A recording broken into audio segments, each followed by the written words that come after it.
উপস্থিত শ্রদ্ধেয় সম্মানিত আমার দিন দরুদি নিকার পরহেজগার আল্লাহওয়ালা আল্লাহ ভীরু ধার্মিক মুমিন মুসলমান জ্ঞানী গুণী সুধী বুদ্ধিজীবী মানি সম্মানী বয়োজ্যেষ্ঠ আমার বাবাজি সকল সমবয়স্ক বয়কনিষ্ঠ আমার ভাই ও বন্ধু সকল আল্লাহ পাকের আজিম উৎসাহ দরবারে সর্বপ্রথম লাখ কোটি শুকরিয়া ও কৃতজ্ঞতা জ্ঞাপন করি যে রব্বুল আলামিন আর এই পবিত্র জুমার দিনে অত্যন্ত ফজিলতপূর্ণ দিনে আল্লাহ তাবারক তাআলা এই কর্মব্যস্ততার মধ্য থেকে কর্মবহুল পৃথিবীর কর্মক্লান্ত থেকে আমাদেরকে বেছে বেছে চুনে চুনে আল্লাহ তাবারক তাআলার মনোনীত জায়গা অর্থাৎ মসজিদে আসার মতো এবং তার মহান হুকুম পালন করার মতো দিন সংক্রান্ত কিছু বলার মতো শোনার মতো সুযোগ করে দিয়েছেন। তার শুকরিয়াতে কোরআনের পরিপূর্ণ এক ভাষায় একবার বলি আলহামদুলিল্লাহ। তারপরে পরে লাখ কোটি দরুদ ও সালাম প্রেরিত হোক, বর্ষিত হোক, নাজিল হোক, উদযাপিত হোক, উদ্ভাসিত হোক আমাদের নবী, বিশ্ব নবী, দুজাহানের বাদশাহ, রহমাতাল লিল আলামিন জনাবে আহমদ মুজতবা মুহাম্মদ মুস্তাফা সাল্লাল্লাহু আলাইহি ওয়াসাল্লামের উপরে এবং তার পরিবার পরিজনদের উপরে এবং তার একনিষ্ঠ সাহাবীদের উপরে। সম্মানিত উপস্থিতি, আল্লাহ রাব্বুল ইজ্জত এই মানব জাতিকে অত্যন্ত ভালোবেসে সৃষ্টি করেছেন এবং ক্ষণস্থায়ীর জিন্দেগি দিয়ে দুনিয়াতে পাঠিয়েছেন। তার সাথে সাথে আল্লাহ তাবারক তাআলা মানুষকে জানিয়ে দিয়েছেন যে তোমাদেরকে দুনিয়ায় ক্ষণস্থায়ীর জিন্দেগি দিয়ে পাঠানো হয়েছে, তোমাদের জন্য মউত সৃষ্টি করা হয়েছে আর হায়াত সৃষ্টি করেছি আমি আল্লাহ রাব্বুল ইজ্জত। আর তোমাদেরকে ক্ষণস্থায়ীর জিন্দেগির জন্য, ক্ষণস্থায়ীর সময়ের জন্য দুনিয়াতে পাঠানো হয়েছে। তোমাদের মধ্যে ওই ব্যক্তি জ্ঞানী, ওই ব্যক্তি বুদ্ধিমান যে কিনা আখিরাতকে গুরুত্ব দিয়ে, আখিরাতকে প্রাধান্য দিয়ে আখিরাতের পুঁজি বা পাথেয় কিছু সঞ্চয় করে নিয়ে আসতে পারবে, উত্তম আমল নিয়ে আসতে পারে। এ কারণের জন্য এ দুনিয়া খেল তামাশার জায়গা নয়। দুনিয়া আল্লাহ তাবারক তাআলা বানিয়েছেন মানুষকে চলার জন্য, বলার জন্য, থাকার জন্য, সুখ স্বাচ্ছন্দ্যের জন্য। আল্লাহ তাবারক তাআলা সাময়িকভাবে মানুষের উপকার্থে, মানুষের ভালাইয়ের জন্য আল্লাহ তাবারক তাআলা বানিয়েছেন এবং এই দুনিয়া মানুষকে শুধু ধোঁকা আর প্রতারণা, প্রবঞ্চনা ছাড়া আর কিছুই দেয় না। যদি আমি মনে করি যে দুনিয়া থেকে আমি কিছু হাসিল করব, দুনিয়ার মধ্যে কিছু আছে, দুনিয়া একটি কি বলে আমানত বা নিয়ামত, তাই আমাদের ভুল হবে। কারণ আল্লাহ তাবারক তাআলা এই দুনিয়াতে পাঠিয়েছেন কেবলমাত্র আখিরাতের কিছু সঞ্চয় করে নিয়ে যাওয়ার জন্য আর ক্ষণস্থায়ীর জিন্দেগি দিয়েছেন। যেমন সাপোজ আমরা রাত 2টা বা 2:30টা, 3টা, 3:30টা যে টাইমে আমাদের ওঠার প্রয়োজন হয়, এমার্জেন্সি পড়ে যায়, জরুরি মনে করি আমরা যে ওই টাইমে আমাদের উঠতেই হবে, ওটাটা জরুরি, তো আমরা ঘড়িতে যেমন অ্যালার্ম দিয়ে আমরা ঘুমিয়ে যাই আর ঠিক যথা টাইমে অ্যালার্ম ঘন্টি বাজতে থাকে আমার ঘুম ভেঙে যায়।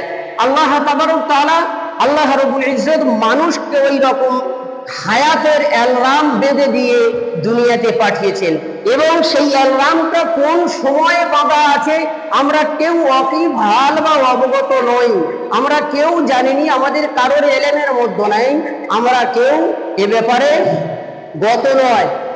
আল্লাহ তাবারক তাআলা এজন্য করে বলছেন যে তোমাদের জন্য আমি মউত সৃষ্টি করেছি আর হায়াত সৃষ্টি করেছি আর তোমাদেরকে দুনিয়াতে ক্ষণস্থায়ীর জীবন দিয়ে আমি পাঠিয়েছি। কেননা আহসানু আমালা, তোমরা উত্তম উৎকৃষ্ট আমল নিয়ে যাতে করে আসতে পারো আমার কাছে। কারণ এই দুনিয়া ক্ষণস্থায়ীর দুনিয়া, যে কোনো মুহূর্তে যে কোনো অবস্থায় শেষ হয়ে যেতে পারে। মউত এমন একটা বাস্তবতা, এর থেকে আমরা কেউ নিষ্কৃতি পাইনি আর পাবো না এবং একে অস্বীকার করার কোনো সুযোগ নেই। যদি কোনো ব্যক্তি অস্বীকার করে এবং এ ব্যাপারে কোনো মন্তব্য করে তাহলে ইমানের খাতরা রয়েছে, ইমান থেকে, ইসলাম থেকে সে বহির্ভূত হয়ে যাবে, খারেজ হয়ে যাবে। সম্মানিত উপস্থিতি, এ কারণের জন্য এই ক্ষণস্থায়ীর দুনিয়াতে এসে আমরা দুনিয়ার মোহে পড়ে বিবি বাচ্চার মোহে পড়ে আজ আমরা অন্যায়, অত্যাচার, জুলুম, নির্যাতন, অবিচার, অনাচার, অন্ধকারের মধ্যে, পাপের মধ্যে নিমজ্জিত। ইতিপূর্বে কয়েক জুমা আগে বয়ান করা হয়েছে যে যদি আমরা সেই আইয়ামে জাহিলিয়াতের যুগের মানুষের সঙ্গে যদি তুলনা করি, যে তাদের থেকে কোনো অংশে বর্তমান সময়ের মুসলমানের অবস্থা যা, তাদের থেকে কোনো অংশে কম নাই। তারা নির্দ্বিধায় অন্যায় করত, নির্দ্বিধায় গরিব অসহায়ের মান সম্পদ আত্মসাৎ করত, তারা নির্দ্বিধায় জেনা ব্যভিচার করত, তারা নির্দ্বিধায় মানুষকে হত্যা বা কতল করত, তারা নির্দ্বিধায় মানুষের উপরে জুলুম, অত্যাচার, নির্যাতন এবং অত্যাচারের স্ট্রিম ও রোলার চালাত। কিন্তু আজ বর্তমান মুসলমান আমরা ইমানদার বলে দাবি করি, আমরা রসুলের উম্মত বলে দাবি করি, আমরা রসুলের প্রেমিক বলে দাবি করি, আমরা রসুলের ভালোবাসার মানুষ বলে দাবি করি। কিন্তু আমার কৃতকর্মের দিকে যদি একটু আমি লক্ষ্য করি, আমার বিবেক বিবেচনা দিয়ে যদি আমি একটু ভাবি, একটু যদি দেখি, তো দেখা যাবে কি যে সেই আইয়ামে জাহিলিয়াতের যুগে সেই আবু জেহেল, আবু লাহাব, উতবা, সাইবা, তাদের সেই কৃতকর্মের থেকে বর্তমান আমাদের এই কর্মকাণ্ড যা হচ্ছে কোনো অংশে কম নয়। আল্লাহ তাবারক তাআলা তিনি অসীম দয়ালু, ক্ষমাশীল, বান্দাকে ভালোবাসেন। বান্দাকে বারবার করে বলছেন, বান্দা তুমি গুনাহ করেছো, পাপ করেছো, ভুল হয়ে গেছে, ত্রুটি করে ফেলেছো, বিচ্যুতি হয়ে গেছে, তুমি ফিরে এসো, স্যালেন্ডার হয়ে যাও, অনুতপ্ত হও, আমার কাছে ক্ষমা প্রার্থী হও, তোমার তামাম জিন্দেগির গুনাহ খাতাকে আমি মাফ করে দেবো। আল্লাহ তাবারক তাআলা সূরা নিসার 69 নম্বর আয়াতে বলছেন, ওয়ামান ইউতিল্লাহা ওয়ার রাসূলা ফাউলাইকা মাআল্লাযীনা আনআমা আল্লাহু আলাইহিম মিনান নাবিয়্যিনা ওয়াস-সিদ্দীকিনা ওয়াশ-শুহাদাই ওয়াস-সালিহিন ওয়া হাসুনা উলাইকা রাফীকা। যারা আমার আনুগত্য করেছে, আমাকে মেনে নিয়েছে এবং আমার রসুলকে আনুগত্য করেছে, আমার রসুলকে মেনে নিয়েছে আর সেই মতো চলেছে, তাদের সাথী হবে তারা। এবং তারা কাদের সাথী হবে? মিনান নাবিয়্যিন, নবীগণের সাথী হবে, বন্ধু হবে। ওয়াস-সিদ্দীকিন, সত্যবাদীদের তারা সাথী হয়ে যাবে। কি বলে, ওয়াস-সালিহিন, তারা নেককার বান্দাদের সাথী হয়ে যাবে, সহচর হয়ে যাবে। এবং যাদের সাথী হবে, বন্ধু হবে, নবীগণ, সিদ্দিকগণ, শহীদগণ এবং নেককারগণ, তাদের কত না সুন্দর এবং উত্তম বন্ধু তারা পেয়ে যাবে। সম্মানিত উপস্থিতি, এবং প্রতিটি ক্ষুদ্র থেকে ক্ষুদ্রাদি আমলের মধ্যে আমাদের প্রত্যেককে ইখলাস আর নিষ্ঠা আর আন্তরিকতা থাকা দরকার। আমি যাই করি না কেন, আমি যদি 1 টাকা দান করি, সেটা যেন লৌকিকতা না হয়, সেটা যেন রিয়া না হয়, সেটা যেন কোনো রকমের অহংকার আমার দিলের মধ্যে, অন্তরের মধ্যে, কলবের মধ্যে না আসে। আমি যে 1 টাকা দান করছি গরিবকে, অসহায়কে, মিসকিনকে, ফকিরকে, আমার প্রতিবেশীকে, সেটা যেন আল্লাহর রাজামন্দির উদ্দেশ্যে হয়, যে আমার রব আমার উপরে কিভাবে খুশি হয়ে যাবে, রাজি হয়ে যাবে।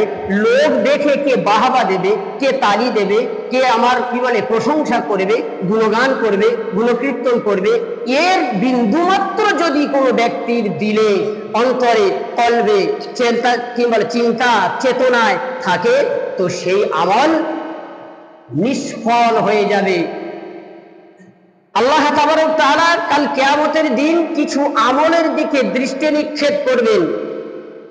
আল্লাহ তাবারক তাআলা পাক কালামের মধ্যে জানিয়ে দিয়েছেন যে সেদিন আমি কিছু আমলের দিকে লক্ষ্য করব, দেখব তাদের আমলগুলো বিশুদ্ধ কিনা, আমার জন্য কিনা, আমার রাজামন্দির উদ্দেশ্যে তারা করেছে কিনা।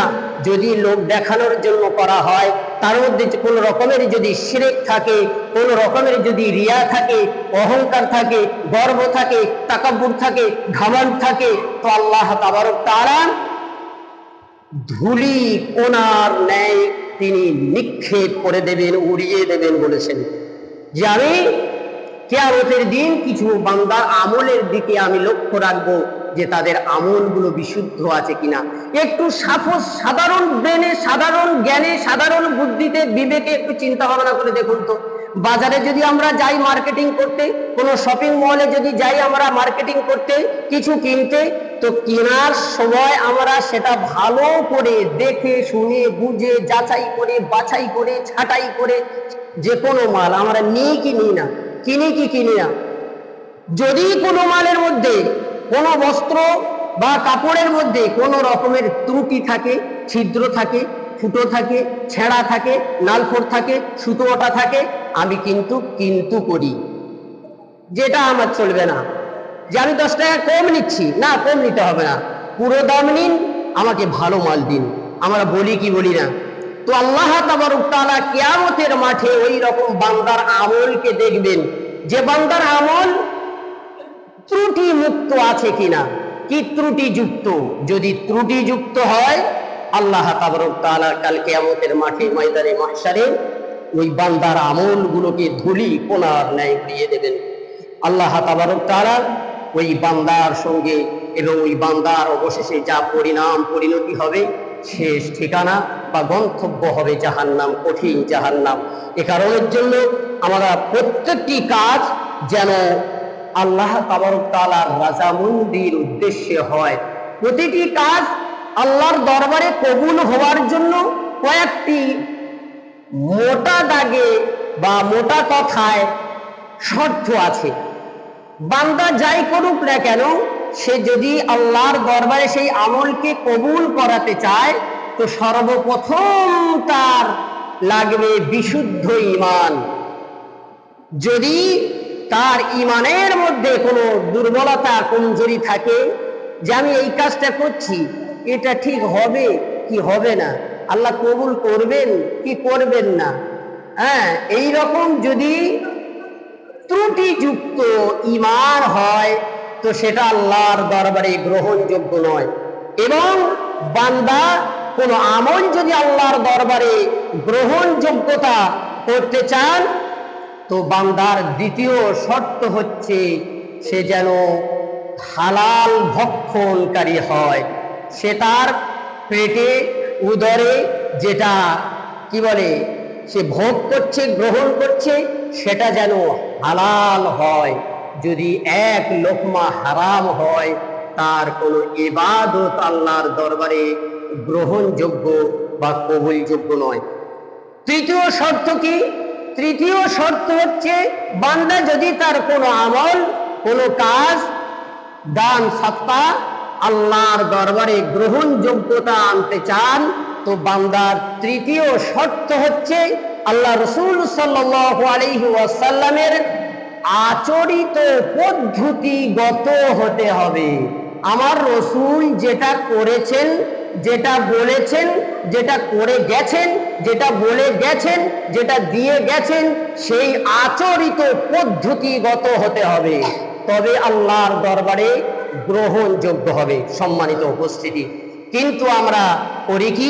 আমরা যদি বিবেচনা করে দেখি, আমাদের প্রতিটি আমলের মধ্যে রিয়া এসে যায়, প্রতিটি কাজের মধ্যে আমাদের অহংকার এসে যায়, প্রতিটি কর্মের মধ্যে আমাদের লৌকিকতা এসে যায়।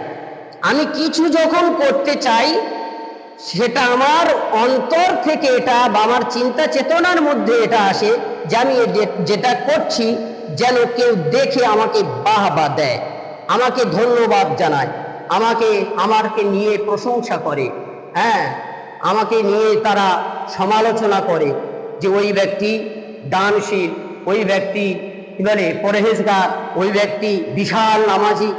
এই ধরনের যদি চিন্তা চেতনা কোনো মানুষের মধ্যে আসে, তার সমস্ত আমল নিষ্ফল হয়ে যাবে কিয়ামতের মাঠে, ময়দানে মাহশারে। আল্লাহ তাবারক তাআলা কিয়ামতের মাঠে সর্বপ্রথম কয়েক শ্রেণীর মানুষকে ডাকবেন। তার মধ্যে সর্বপ্রথম হলো একজন শহীদকে ডাকবেন, যে কিনা আল্লাহর দ্বীনের জন্য, আল্লাহর জন্য, রসুলের জন্য, ইসলামের জন্য, কোরআনের জন্য, সুন্নাতের জন্য, যে কিনা গলা কাটিয়ে রক্তের স্রোত বইয়ে জীবনকে কুরবান করে দিয়েছেন, শহীদ হয়ে গেছেন। এই রকম শহীদকে ডাকা হবে এবং তাকে প্রশ্ন করা হবে, তুমি যে জিহাদ করেছো, যুদ্ধ করেছো, কার জন্য করেছো? সে তখন বলবে, ইয়া রব্বি ইয়া আল্লাহ, আমি কেবলমাত্র আপনার উদ্দেশ্যে, আপনার রাজামন্দির জন্য আমি শহীদ হয়েছি বা যুদ্ধের ময়দানে গেছি, যুদ্ধ করেছি, মোকাবিলা করেছি কাফেরদের বিরুদ্ধে। আল্লাহ তাবারক তাআলা বলবেন, বান্দা তুই মিথ্যা কথা বলছিস, কারণ তুই যুদ্ধের ময়দানে গিয়েছিলিস যাতে করে মানুষ তোকে বীর পালোয়ান বলে, তোর সুনাম সুখ্যাতি ছড়িয়ে পড়ে এলাকায়, মানুষ তোকে বাহবা দেয়। তুই যে দ্বীনের জন্য কি বলে শহীদ হয়েছিস, এটা তুই ভুল বলছিস। তুই যে ইসলামের জন্য শহীদ হয়েছিস, এটা তুই ভুল বলছিস। তুই যে আমার রাজামন্দিরের জন্য শহীদ হয়েছিস, ভুল বলছিস। তুই মানুষের বাহবা পাওয়ার জন্য, প্রশংসা পাওয়ার জন্য যুদ্ধের ময়দানে গেছিস, যুদ্ধ করেছিস, শহীদ হয়ে গেছিস।